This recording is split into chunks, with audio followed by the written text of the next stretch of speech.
Assalamualaikum warahmatullahi wabarakatuh. Ya, apa kabar semua? Bertemu lagi dengan saya di mata kuliah kecerdasan buatan pada pertemuan keempat.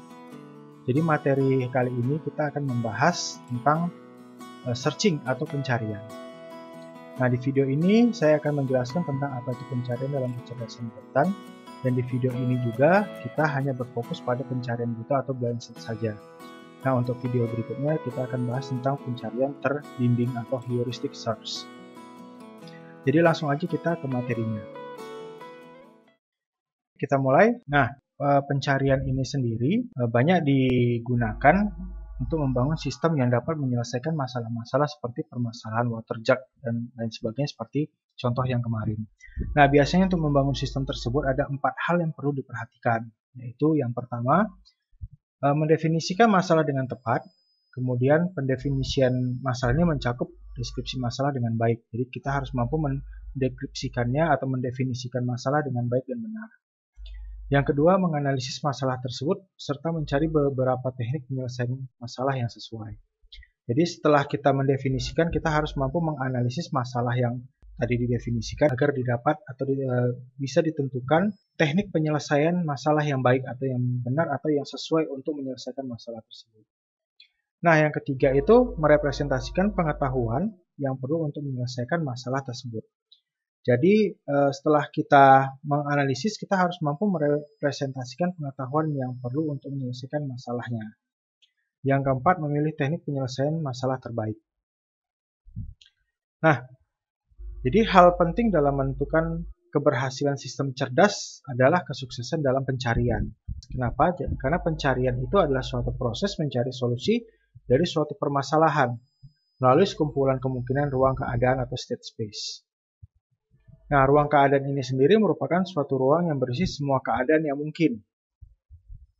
Nah, di sini ada beberapa metode searching ya, terbagi atas 2 kelompok metode searching itu. Yang pertama itu adalah pencarian buta atau blind search atau uninformed search, yaitu pencarian tidak didasari oleh informasi yang lengkap. Yang kedua, pencarian terbimbing atau heuristic search atau informed search, yaitu pencarian yang sudah didasari oleh informasi yang lengkap. Ya, contohnya untuk pencarian buta, dia tidak didasari atas informasi yang lengkap. Misalkan, cari mahasiswa berbaju biru di Universitas A. Mungkin pada hari yang ditentukan itu ada sekitar 1000 lebih mahasiswa yang menggunakan pakaian berbaju biru. Jadi siapa aja bisa jadi solusi. Tapi kalau kita gunakan pencarian terbimbing atau heuristic search atau informed search, contohnya itu cari mahasiswa berbaju biru di Universitas A, pada Fakultas A, dan program studi A, di kelas, misalkan kelas 32, misalkan. Jadi bisa dia jauh lebih spesifik. Atau malah baju birunya juga lebih spesifik, baju biru kotak-kotak, misalkan. Nah, untuk mengukur performansi metode pencarian, terdapat 4 kriteria yang dapat kita gunakan. Yang pertama itu adalah completeness. Apakah metode tersebut menjamin penemuan solusi jika solusinya memang ada? Yang kedua itu adalah time complexity, berapa lama waktu yang diperlukan. Yang ketiga adalah space complexity, berapa banyak memori yang diperlukan. Yang keempat itu adalah optimality, apakah metode tersebut menjamin menemukan solusi yang terbaik jika terdapat beberapa solusi berbeda. Untuk completeness, time complexity, space complexity, dan optimality, ya, ini semuanya harus dimiliki oleh suatu metode searching. Namun tidak semua metode searching memiliki keempat kategori ini. Kenapa? Karena kalau kita perhatikan, time complexity dengan space complexity adalah 2 hal yang saling berlawanan. Ya, berapa lama waktu yang diperlukan, berapa banyak memori yang diperlukan. Semakin sedikit memori yang digunakan dalam proses penemuan solusi suatu permasalahan, maka waktu yang diperlukan akan semakin panjang. Kenapa? Proses yang digunakan atau kompleksitas dalam penemuan solusi dalam metode tersebut, dia tidak rumit atau tidak kompleks, cukup sederhana, maka penggunaan memorinya juga sedikit. Namun waktu yang diperlukan juga jauh lebih lama.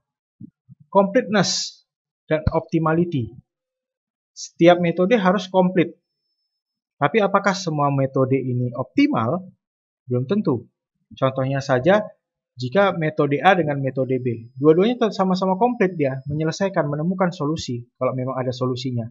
Tapi apakah hasil yang diberikan itu menjamin solusi terbaik? Belum tentu. Mungkin metode A akan memberikan solusi yang baik, tapi metode B bisa jauh lebih baik dari metode A. Nah, selanjutnya kita ke uninformed search seperti yang saya bilang di awal tadi. Untuk materi hari ini kita akan berfokus pada blind search atau uninformed search. Metode apa saja yang ada di uninformed search? Yang pertama itu adalah breadth first search. Adalah pencarian melebar pertama. Ya, jadi pada breadth first search ini merupakan pencarian melebar pertama. Nanti akan kita bahas seperti apa maksud pencarian melebar pertama ini. Yang kedua kita bahas tentang depth first search atau deep first search. Merupakan pencarian mendalam pertama. Jadi dua metode ini aja nanti yang kita bahas. Nanti kalau misalkan ada metode yang lain yang ingin dibahas, coba nanti tulis di kolom komentar. Dan nanti akan saya buat video tersendiri untuk metodenya. Nah, pada breadth first search ini sendiri atau BFS, jadi semua node pada level N akan dikunjungi terlebih dahulu sebelum mengunjungi node-node pada level N tambah 1. Ya. Dimulai dari node akar atau root node, terus ke level 1 dari kiri ke kanan. Kemudian ke level selanjutnya hingga solusi atau goal ditemukan. Node anak yang telah dikunjungi disimpan dalam suatu antrian atau queue.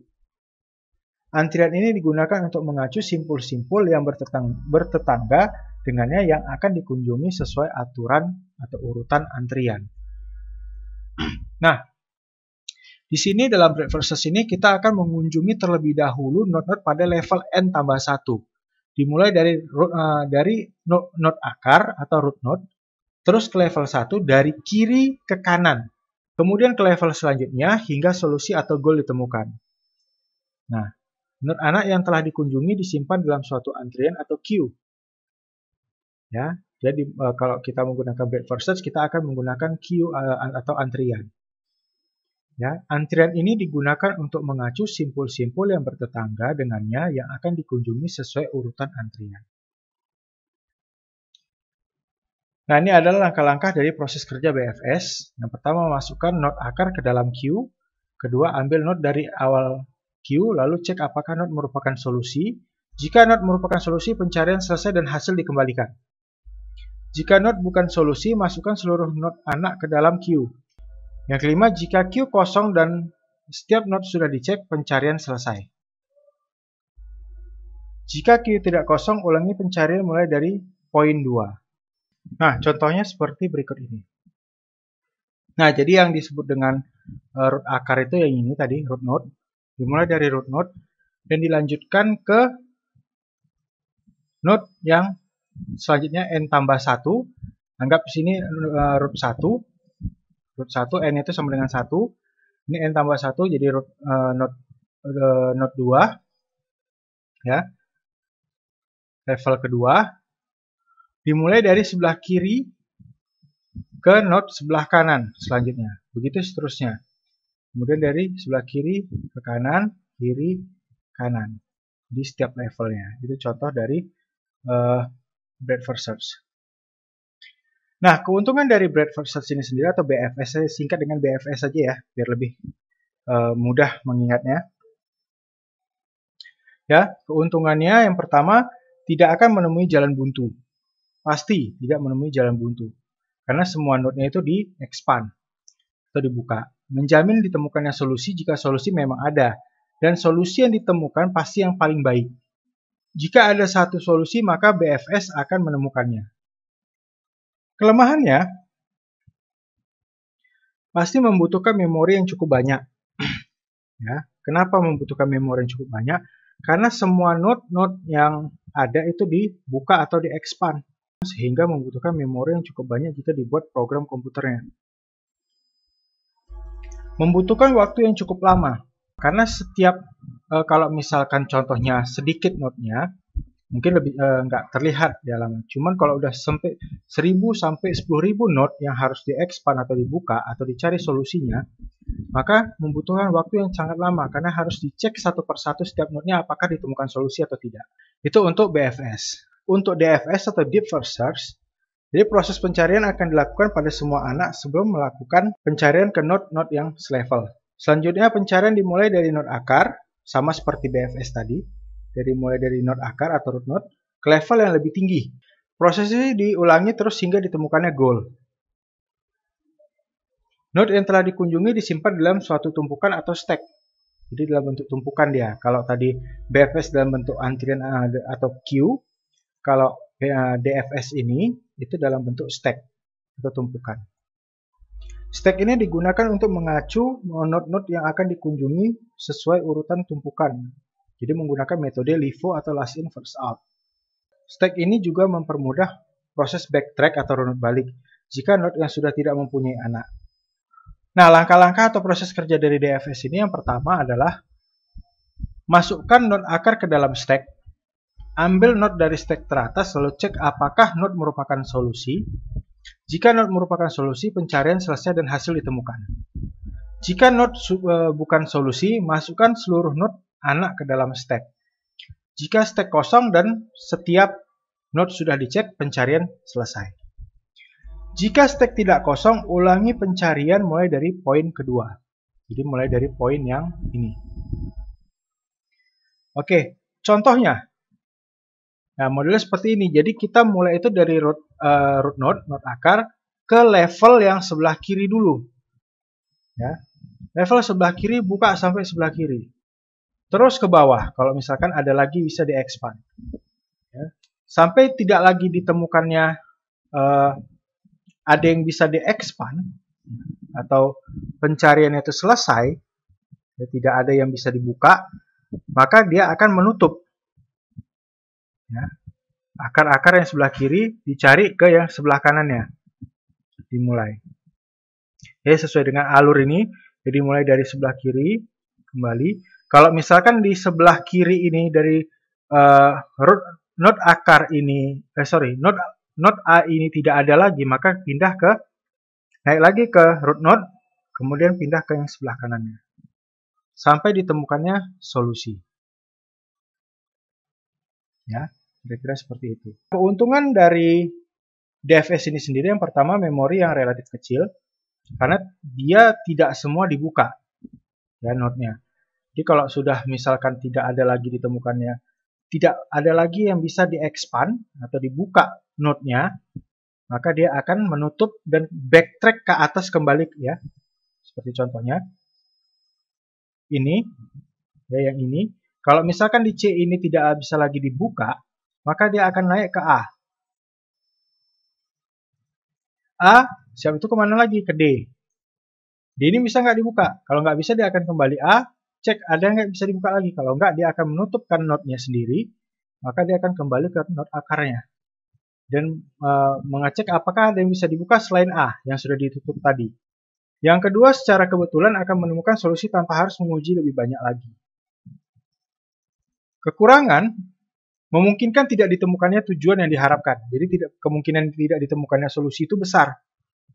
Kenapa? Bisa terjebak pada siklus, ya, bisa terjebak pada siklus nanti. Ya. Hanya akan mendapatkan satu solusi pada setiap pencarian.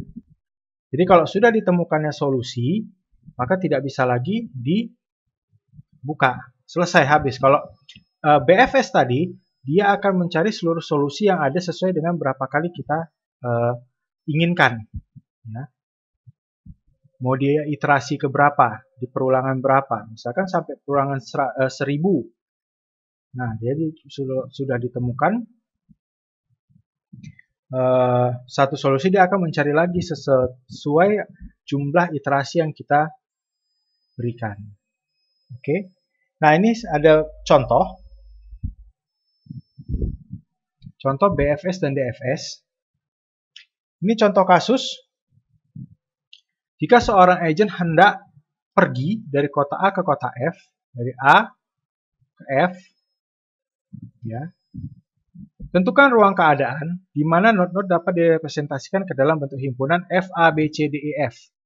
Ya, fungsi A, B, C, D, E, F. Tentukan initial state dan goal state di mana initial state adalah A dan goal state adalah F. Aturan atau rule adalah cari rute terpendek atau paling sedikit melewati kota-kota. Ya, kita mulai dari not akar. Not akarnya A. Ini kalau kita gunakan BFS ya. BFS maka kita pecah dulu. Ada B, C, D. Ya, ini coba saya kembalikan, ini coba ya. A, B, C, D, E, F. Coba kalian ingat dulu, kalian hafalkan gambarnya. Ya, ini kalian hafalkan gambarnya. Selanjutnya, ini kita masuk jadi A, B, C, D. Nah, selanjutnya kita cari dulu yang B. B. B itu bisa diekspor apa aja? A, C, E. Kenapa ini A saya merahi? Dia sudah ada A di atas. Yang masih satu jalur. Ya, kalau saya teruskan maka akan terjadi siklus. Maka ini saya tutup, saya matikan. Sekarang tinggal C dengan E. Kemudian C bisa ke A. A saya tutup, kenapa? Dia ada langsung di atas dari si C. Maka yang A ini tutup. C bisa ke B. Kemudian D. A, E, F. Ya, A, E, F. A ini langsung di atas, maka berhenti. Kemudian E. Ya, ini saya tutup. E dan F. Oh, ternyata F ini adalah solusi. Maka A, D, F. Nah, selanjutnya karena ini dalam prosesnya adalah BFS, maka dia akan terus membuka sesuai dengan iterasi yang kita gunakan atau sudah tidak ada lagi yang bisa diekspand. Ya. C bisa ke A, bisa ke B. B langsung di atas, A dah ditutup sebelumnya. E, B langsung di atas ditutup D. B, A sama C sudah ada di atasnya. Ditutup, close ya, close node-nya. Ini ada E. E ada ke D. Ya, seharusnya D-nya ini ditutup ya. Ini D-nya ditutup. Kenapa? Ini ada di atasnya langsung. Oke. D ke F. E ke D. Ya. Selanjutnya ini ke F. Nah, jadi sampai sini ini contohnya, maka dibuka satu persatu, ya, satu persatu, maka didapatlah 3 buah solusi, yaitu ADF, ABEDF, dan ACBEDF. Nah, yang mana solusi yang terbaik? Sesuaikan dengan contoh tadi. Aturan atau rule adalah cari rute terpendek atau paling sedikit melewati kota. Yang mana jadinya yang paling sedikit melewati kota? Yang paling sedikit melewati kota adalah A, D, F. Jadi kalau kalian mau memilih, solusi yang terbaik adalah A, D, F. Ini belum masuk ke cost ya. Kalau ada costnya nanti lain lagi cerita. Ya.